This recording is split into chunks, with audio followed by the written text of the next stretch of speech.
Good morning, everyone. Welcome to today's panel discussion on importance of early diagnosis, initiation of treatment and management thereafter, role of support group. This panel is supported by Multiple Sclerosis Society of India and hosted by ET Health World. And I'm Pratibha Raju from ET Health World, and I'll be moderating this session for you. So today we have come together all about multiple sclerosis. So let's, without further ado, get on to the discussion. So let's begin by understanding the gaps in multiple sclerosis and how to address it, and also the importance of early diagnosis and early initiation of accurate treatment. This is very important because it all starts with that. And I would like to invite Dr. M.V. Padma Srivastava, Chairperson, Neurology, Paris Hospital, Gurugram. Thanks a lot, Doctor, for joining in, and your thoughts, please. Over to you. Thank you, Pratibha, and thank you, MSSI. So actually, I think the case in point of Mr. Arun Mohan actually sets this whole process rolling, I should say. When you're looking at gaps, and you had this, I was listening to when this society was first established in the early 80s. We had a World MS Atlas, which sort of defined what's the burden of MS in India, and it was very, very low, which fell into the very low prevalence and incidence of probably even less than 0.3%, 0.3 per 100,000 population. That was really low. And now we know that the estimated figures, according to what epidemiology has given us, is more than 20 per 100,000 population, and even more. There are pockets where it could be much, much higher. And you multiply by the percentage of population we have, Pratibha, and so the stats are pretty humongous. And in the ongoing MS registry, which is, I think, you would be addressing that question much later, we already have thousands who are registered across the country. So that being said, it is this concept that MS doesn't exist in India was the first gap which had to be addressed. So people didn't look out for that. And then you do have a gap of wherein it starts with the person who's afflicted with the disease, because the disease spectrum itself is extremely varied. It's heterogeneous. So some where the attacks are in your face and big, and some where the attacks or the occurrence or the onset of disease is so benign and mild, you tend to ignore. So the awareness that MS exists and the awareness that this is the way MS behaves or can present is also not universally known. That's where I think the societies can come in a big way. The third thing is that it is very peculiar in the sense that it hits young people. And, it sets apart from other diseases which can span across the different age groups. This is happening in young people who are at the brink of, their career launch, choosing partners or getting into, the pregnancy, the childbirth. It is a young population who are getting, it is the early, the late part of their second decade, the early 20s and the 30s and the 40s. So that's an extremely productive life. And out of the blue, when it happens, you have this tendency to denial. I don't have this. Okay.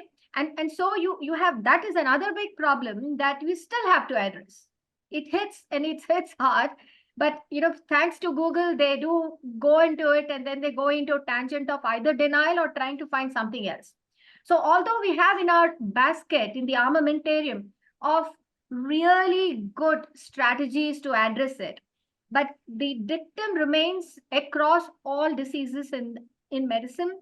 You need to get early, start treatment early, the right drug to the right person in the right time. That's the adage which is across all diseases, and more pertinent, I think it is more pertinent when you're talking of a young person who's got this, affliction, because we have so much in the basket now. But when things come late to you, when the disability is already come in, then it's going to be an issue. So the gaps part of it, Pratibha, when you're spanning across the diagnosis, the awareness, and even amongst the clinicians, now for Mr. Arun, even the doctor missed it. So you need this awareness across all different specialties in the medical specialties. And also drive home this point that, look, this disease, if diagnosed early and you treat it early with the right drug, you make a difference of a whole new life for that person who's living with MS. You miss the bus, then you face the consequences. And that responsibility is again across everything. And there is a life after MS. That is where the disability part of it comes in. So at every stage, Pratibha, there is a gap. And in fact, I won't say that gap. They are probably, they're craters. They need to be filled in. There is a due process, certain process, and I'm sure there is a lot of research which is already being done, but a lot more. And I don't think the last mile has reached yet. We have miles to go before you hit that.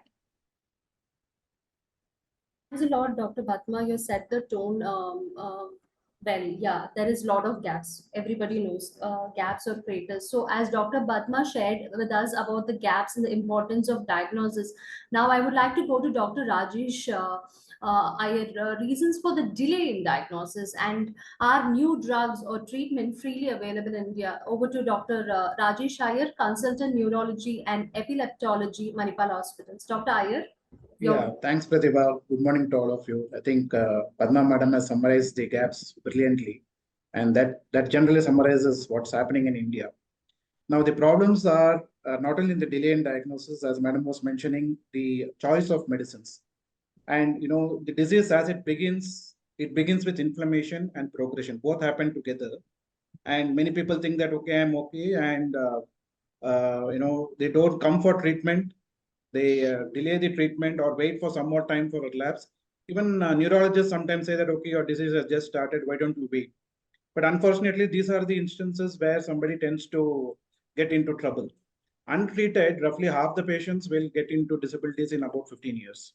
And even when treated, if you choose a wrong medicine, for example, if somebody has a spinal cord or a brainstem lesion, and if he says, okay, your lesion load is not very much, it has begun, if we choose a wrong medicine, these are the instances where people, get into disability down the line. So it's important to choose the appropriate medication at the right time.